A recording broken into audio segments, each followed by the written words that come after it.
Olá pessoal, hoje nós vamos dar continuidade ao nosso mini curso de História da Química. No caso, nós vamos falar agora sobre o desenvolvimento do Império Árabe, Então vamos falar sobre as invasões e como se desenvolveu a ciência naquele período. Bom, como eu disse, então essa parte do nosso curso, do nosso mini curso sobre História da Química, ela vai ser dividida em 3 partes agora, Nós já estamos falando sobre Idade Média, e falamos um pouco sobre o surgimento da fundamentação da alquimia no vídeo passado. E nesse aqui, então, nós vamos começar a falar agora sobre como uma outra civilização, sem ser a europeia, trabalhou com o desenvolvimento da ciência, que no caso foram os árabes. Então vamos lá. Os árabes, eles tinham um intuito do quê? De adquirir conhecimento de fora. Então, o que aconteceu? Aconteceu que eles começaram a fazer uma invasão, umas invasões. Essas invasões vinham com o intuito de eles conquistarem novas terras, principalmente porque eles vinham de regiões onde não se tinha muito irrigação, por exemplo, e o solo não era muito fértil. Então eles dominaram grande parte da África, do chamado Maghreb, que é aquela parte norte da África, toda a Europa, naquela região entre ali a África e a Europa, no mar Mediterrâneo, Então eles passaram por toda aquela região, chegando também no Oriente Médio, tomando toda aquela parte ali. Inclusive a cidade de Jerusalém, que é um ponto muito importante para diversas culturas, como a cultura judaica, a cultura cristã e também a cultura islâmica, que começou a considerar importante devido a essas invasões e o desenvolvimento da civilização naquela região. Bom, então o que isso proporcionou aos árabes durante essa ascensão do império deles, Nessa região que chegava inclusive até mesmo a Índia, parte da China. Ele tornou-se uma região assim que era o centro econômico do mundo, se parar para pensar, Então eles dominaram toda essa região, eles tinham uma cultura bastante abrangente e o centro tecnológico do mundo também. Isso daí se deu mais ou menos ali pelo século VII, ok? E como isso daí se deu então na área científica? Na área científica em especial houve um avanço considerável, sendo que durante quase 5 séculos, do século VII até o século XII, toda a atividade científica foi predominantemente árabe. O primeiro muçulmano a se interessar por alquimia, no caso, que é o princípio da química, foi Khalid ibn Yazid, que ordenou a tradução de toda a obra herdada com o fim da era helenística, então lá dos gregos, e também com o que se produziu com os romanos, ou seja, com o fim da era clássica, Com isso, os árabes eles começaram a se interessar pela alquimia e iniciaram a busca pela transmutação de metais. Como consequência dessa busca, acabaram produzindo e desenvolvendo vários equipamentos laboratoriais, que com algumas modificações são encontrados em qualquer laboratório atual, Além disso, os árabes tentaram organizar o conhecimento químico da época através da classificação das reações. Ou seja, lembra que nós estamos falando que já começava a se desenvolver uma certa lógica no pensar? Começava-se a buscar uma organização de todos aqueles dados? Então,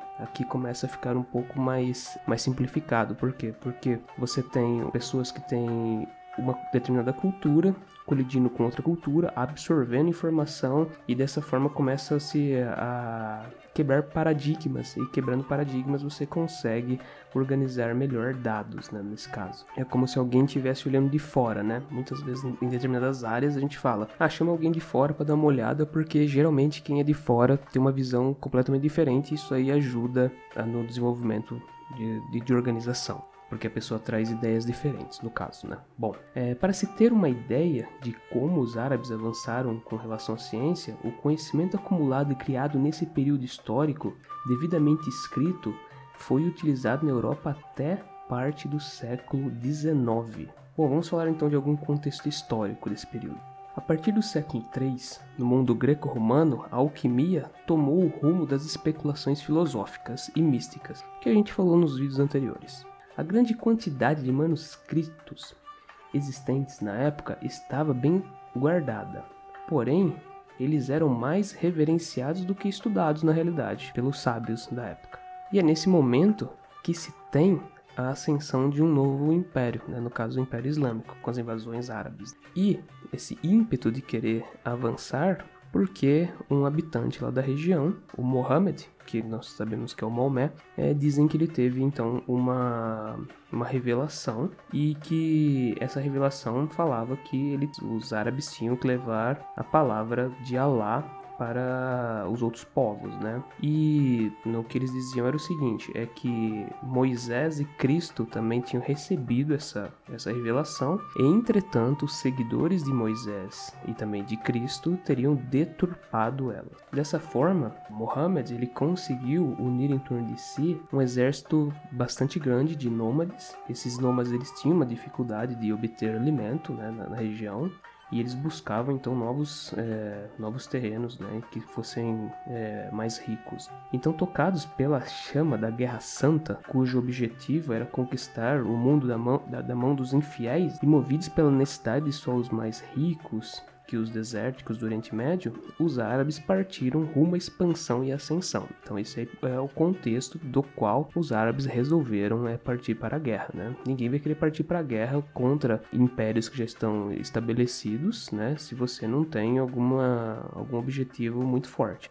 A partir daí, em um século e meio de batalhas, o território do Império Islâmico ele se estendeu muito, sendo que dentro de seus territórios concentravam-se importantes cidades como Damasco, Jerusalém e até mesmo Bagdá. Ou seja, nós sabemos o que então? Que grande parte do Oriente Médio já estava na mão dos árabes nesse período. Ao contrário de outros povos, né? Os árabes eles entravam nos locais, só que eles não iam lá e destruíam tudo. Não, eles iam lá e, vamos dizer que se tinha uma determinada biblioteca com livros, coisas assim, eles tentavam pegar aquele material e estudar. Por isso, então, que você tem o surgimento de cientistas, podemos dizer assim, dentro do mundo árabe. Então, interessados em adquirir conhecimento científico e tecnológico, os califas, eles instituíram um programa para a tradução de todas as obras herdadas e preservadas da cultura greco-romana, né, dos idiomas gregos, latim e aramaico, todos traduzidos para o árabe. Então, dentro do mundo árabe, né, os principais filósofos, os principais cientistas que se tem notícia são Ibn Sina, também conhecido como Avicena, Jabir ibn Hayyan, conhecido como Geber ou Geber, e Al-Razi, que também é conhecido como Hassis ou Hazes. Dentre eles, o que é considerado o pai da alquimia árabe é Jabir, que viveu em 721 a 815 depois de Cristo. Ele foi muito ativo em sua busca pela transmutação dos metais. Lembra que nós tínhamos falado que essa daí é uma das coisas que fundamentaram a alquimia, né? Haviam quatro fundamentos. Então, sendo que por consequência disso, ele fez várias descobertas, né? Então ele descobriu quem? A água régia, é uma solução de ácido clorídrico com ácido nítrico. Teve também a obtenção do ácido acético, que no caso é o nosso vinagre. Ele conseguiu produzir vidro transparente. Isso é uma coisa muito importante, porque até então não se conseguia fazer vidro transparente. Os vidros eles eram opacos, possuíam cor, e ele conseguiu então isso. Isso daí é um desenvolvimento tecnológico muito importante para o desenvolvimento da química, principalmente, porque agora você consegue observar o que está acontecendo dentro, por exemplo, de uma vidraria. Ele também desenvolveu aperfeiçoamentos em técnicas siderúrgicas, metalúrgicas e têxteis. Nós sabemos o quê? Que o desenvolvimento de siderurgia e metalurgia é muito importante para todos os povos que tentam trabalhar com química. Por quê? Isso daí, ele tem uma consequência direta com o desenvolvimento de novas armas, né? Armas mais efetivas, né, no caso. Além de tais descobertas, Jabir foi o primeiro alquimista a considerar de extrema importância a experimentação científica. Então, assim, nós sabemos que lá na parte clássica da história, quando nós voltamos lá na Grécia, você já tem alguns filósofos que consideram a parte experimental importante. Entretanto, aquele que formaliza isso como algo de extrema importância que tem que estar na atividade de um alquimista foi o Jabir. E isso acabou por impulsionar a expansão do conhecimento de posteriores alquimistas. Segundo Jabir, a matéria ela era constituída por 4 qualidades elementares. calor, frieza, secura e umidade. Notem que isso daí está muito ligado com a ideia clássica, né? Vários e vários filósofos tinham ideias dos elementos, né? 4 elementos como importante para compreender as coisas que ocorrem na natureza, né? No caso, eles pensavam em quê?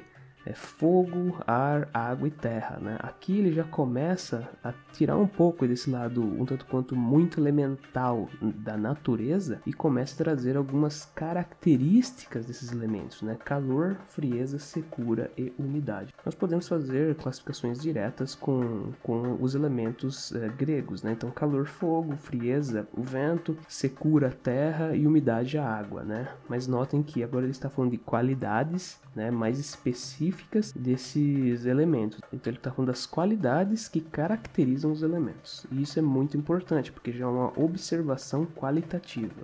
Ele também acreditava que essas qualidades, né, essas características elementares, elas se combinavam de 2 a 2, de forma que não se conflitassem, sendo que 2 caracterizavam a parte externa e 2 a parte interna dos elementos. Jaber escreveu vários livros, sendo os mais importantes no ramo alquímico. Kitab al-Khalazis, que conta sobre a natureza das pedras, no caso dos minerais. Kitab al-Gamar, conhecido como Livro de Prata, Livro da Prata no caso. Kitab al-Khams, Livro do Ouro. Kitab az-Abag, Livro do Mercúrio. Kitab al-Kawas, Livro das Propriedades, né? Então eram já livros baseados no quê? Livros baseados nos elementos, né?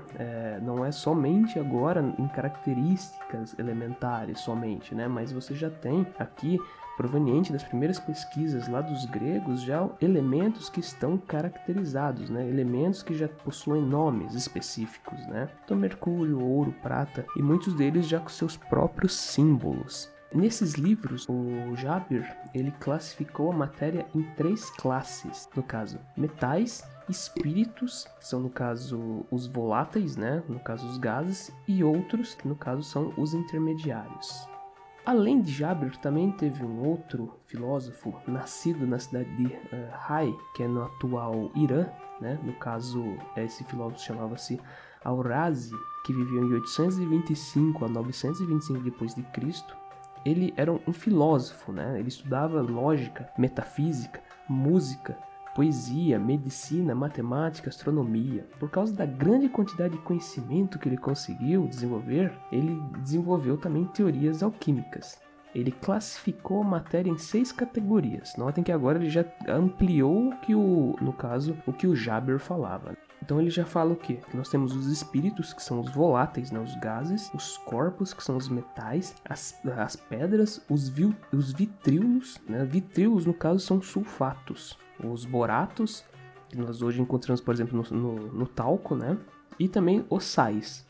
E ele conseguiu preparar ácido sulfúrico e ácido etílico. Então o que acontece? Aqui nós começamos a ter o que? A produção de ácido sulfúrico. Ele conseguiu extrair, né? Então ele conseguiu determinar que existiam os vitríolos, no caso são os sulfatos, né? Então encontrava isso daí em sais e tal, né? Mesmo os sais tendo a classificação de próprios sais, ele tinha uma classificação especiais para sais, que no caso são os vitríolos. E ele conseguiu então fazer provavelmente soluções desses sulfatos, né? E por vários métodos ele conseguiu chegar no ácido sulfúrico. Isso é muito importante, por quê? Porque o ácido sulfúrico é considerado, pelo menos foi considerado, um insumo, algo importante para diversas sociedades que estavam em desenvolvimento. Ou seja, no caso, na nossa época mais moderna, né? Então, um país que desenvolvia uma grande quantidade de ácido sulfúrico, que consumia ou produzia muito ácido sulfúrico, era considerado um país desenvolvido. Então, quem teria ácido sulfúrico na mão era quem tinha um desenvolvimento tecnológico muito grande. Além disso tudo, também o que ele fez? Ele abandonou o uso de poções mágicas e aderiu ao racionalismo. Então notem, isso aqui foi uma grande quebra de paradigma, porque agora ele já estava falando, não existe mágica nas coisas, mas sim existe natureza agindo. E o que ele fez? Ele aderiu ao racionalismo. Al-Razi, ele também escreveu vários livros, a grande maioria na área de medicina, mas com 21 trabalhos reconhecidos na alquimia. Então ele já estava começando a fazer com que a alquimia se tornasse já praticamente a química, né? Ela estava deixando de lado essa parte de misticismo e já estava começando a entrar na caracterização de uma ciência, né? Dentre esses filósofos árabes, o que eles consideravam como o grande príncipe, né, da filosofia deles foi Ibn Sina, que na Europa ficou conhecido como Avicena. Ele viveu em 981 a 1037 d.C. Muitos dão o apelido para ele de Aristóteles árabe, né? E ele desenvolveu trabalhos em várias ciências, como medicina, filosofia, física, astronomia, política e alquimia. Entretanto, a grande importância dele é na medicina. Por quê? Porque ele escreveu o cânon de medicina, que era uma coisa extremamente moderna, até quando você compara com as coisas atuais sobre anatomia, uma coisa bastante moderna. Então ele fez uma obra assim muito importante. Ela foi utilizada até o século XIX dentro da literatura médica. Na alquimia, Ibn Sina acreditava que os metais não sofriam transmutação. Dessa forma, acabou negando o cerne da alquimia. E ele falava, não, isso daí é bobagem, vamos nos preocupar com outras coisas, né? Então, por exemplo, algo muito interessante, por ele ser um médico, né? Era, no caso, o estudo da vida. O que interessava a ele era principalmente o homúnculo, que era o quê? O desenvolvimento de vida, né? Criar alguma forma de se ter vida, né? Então ele queria entender isso. Ibn Sina, ele também acreditava que os metais eram compostos por mercúrio e enxofre, sendo que o tipo de metal variava com a pureza desses dois compostos. Então, você tinha o quê? Você tinha que trabalhar uma quantidade específica de mercúrio e uma quantidade específica de enxofre dentro do metal, né? Para que você chegasse a um outro metal. Notem que ele não está falando de transmutação, mas porcentagens. Então, se você conseguisse trabalhar essas porcentagens, talvez você conseguia produzir o metal que você queria. Como na época acreditava-se que o ouro era o metal mais puro existente, esse só poderia ser composto por enxofre e mercúrio de alta pureza. Então, você nunca ia conseguir chegar no ouro porque você não tinha enxofre e mercúrio de alta pureza para você trabalhar. Logo, somente a natureza poderia fazer isso. Então ele vem e ele fala, né? Então vamos desencanar disso, de tentar procurar a transmutação dos metais e vamos nos ater ao que importa, que é o que? Estudar, por exemplo, as doenças, né? Tentar entender as doenças. Então, conclui-se dessa forma que o quê? Que os árabes eles tiveram importância no desenvolvimento de ciência, né? Dentro da Europa. Entretanto, notem que essa é uma visão que eu estou falando dos árabes, né? Isso não significa que os europeus em si não estavam desenvolvendo ciência. Lembre-se que, nesse período, houve as invasões árabes, os árabes eles tomaram grande parte da região, muita gente morreu, né? Porque, no caso, eles dizem, né, que eles eram muito tolerantes, né, com religião, mas a gente sabe que não é assim, né? Sempre ocorrem mortes, por quê? Porque ocorrem guerras. Então, para você tomar uma região, você vai ter que matar muita gente e, consequentemente, você mata pessoas que estavam desenvolvendo ciência, né?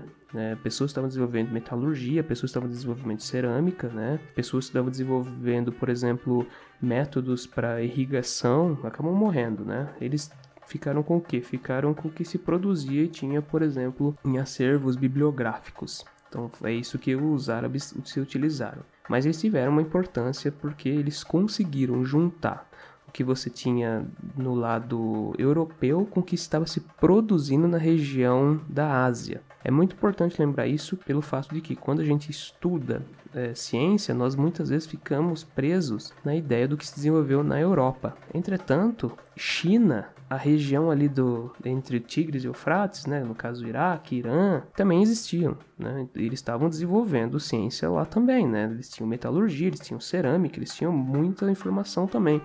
E as invasões árabes, elas conseguiram ligar uma coisa com a outra. Então elas pegaram o conhecimento europeu e ligaram com o conhecimento asiático. E conseguiram fazer o quê? Conseguiram juntar tudo isso e desenvolver uma nova forma de pensar frente à alquimia. Então, a alquimia ainda ela tem uma ligação muito grande com uma parte meio mística, né? Muita metafísica envolvida, mas ela já começa a tomar uma classificação, uma caracterização mais de química. Notem que agora eles começam a trabalhar com vidrarias, né? Você já tem vidros transparentes, você já não fica muito mais pensando que um elemento químico ele tem uma determinada característica porque ele quer isso, né? Ou porque é uma característica de mal, de bom, né? São sentimentos dos elementos, né? Não, já começam a olhar para classificações que levam você a enxergar aquilo, né? As qualidades dos elementos, né? Mas, mais uma vez, no período que os árabes invadiram a Europa, China também estava produzindo ciência lá. Eu não vou entrar muito no explicações sobre o que ocorreram na Ásia. Por quê? Porque a gente também não tem informação do que ocorreu lá. É difícil vir, por exemplo, a química que os chineses desenvolveram. A gente sabe que o chinês desenvolveu, por exemplo, pólvora. Eu até posso fazer um vídeo explicando um pouco sobre algumas coisas que se desenvolveram na Ásia nesse período, como no caso, por exemplo, a pólvora, tal, que os chineses trabalharam, tal, foi algo muito importante, mas muito do que eles produziram lá não chegou pra gente, né? É até difícil você obter algumas informações. Por exemplo, a China, nós sabemos que tem uma cultura milenar, e nessa cultura milenar é muito importante o que? O uso da medicina deles, né? Medicina chinesa, que é uma medicina praticamente que baseado nos elementos, né? Então muito próximo do que se desenvolvia na alquimia. E no próximo vídeo que nós vamos falar sobre agora uns filósofos pós-invasões árabes, né? No caso, então teve as invasões árabes, houve o Império Árabe, que durou por 5 séculos praticamente, e depois disso houve um declínio do Império Árabe, né? Os árabes eles caíram na Europa e os reinos europeus começaram a crescer de novo, a expansão do cristianismo, e dentro desse escopo surgiram outros filósofos. Então são outros filósofos que eles vão utilizar grande parte do que os árabes deixaram, agora também se utilizando das escrituras sagradas, né? Do conhecimento que se tinha acumulado também, e eles vão trazer então algumas novas classificações e coisas que auxiliam no desenvolvimento já praticamente de uma química, ok? Então desde já agradeço quem viu o vídeo até aqui. Quem quiser mais informações, nós temos lá o blog Licenciando em Química. Eu convido vocês a darem uma olhada lá. Se quiserem deixar alguma pergunta lá, se quiserem buscar mais informações, tem lá também. E então, até o próximo vídeo.